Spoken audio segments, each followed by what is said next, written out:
One way to describe rhetoric is that it is architectonic. Rhetoric is architectonic because it can be used as structure for other things. While rhetoric generally is used in English class and in forms of writing, there are ways to use rhetoric in other disciplines.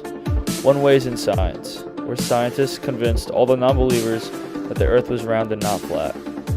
Although there was scientific evidence to prove this, the scientists at this time could not go into space and take a picture of the spherical earth as evidence. Instead, they had to use persuasion techniques to convince the rest of the world. It was a common belief that the earth was flat and that someone could fall off the side of the earth on a ship. Plato was one of the first people to convince others that the earth was in fact round. As a philosopher, he did not have extensive scientific knowledge, but he was able to overcome this through his rhetorical techniques. His theory was that the earth had to be continuous and had no extreme edges. Pythagoras, a mathematician, bought into this claim and then proved it with his calculations and mathematical skills. Rhetoric used in history. Rhetoric has been used throughout history. During British colonialism, the British used the term civilizing mission. This allowed them to convince people that the places they conquered were being given religion and culture. History is written by the victor. The victors of conflicts have used rhetoric to appear better than their enemies.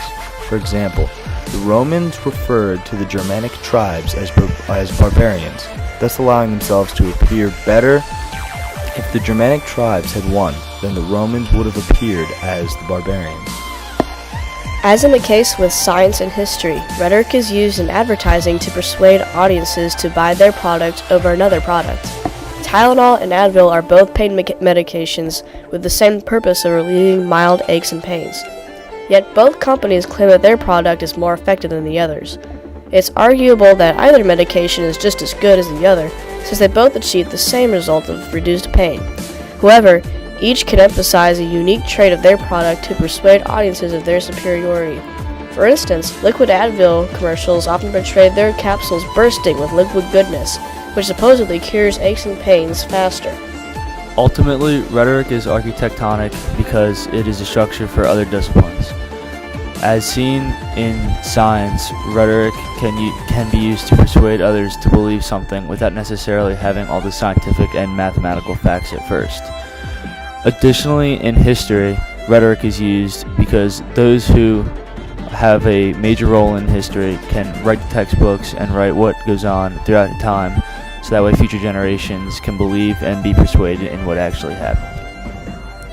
In medicine, there is a lot of controversy over what is better and which each patient should take, but by persuading others and telling them that certain medicines are better than the others, it is easier for the consumer to make a decision.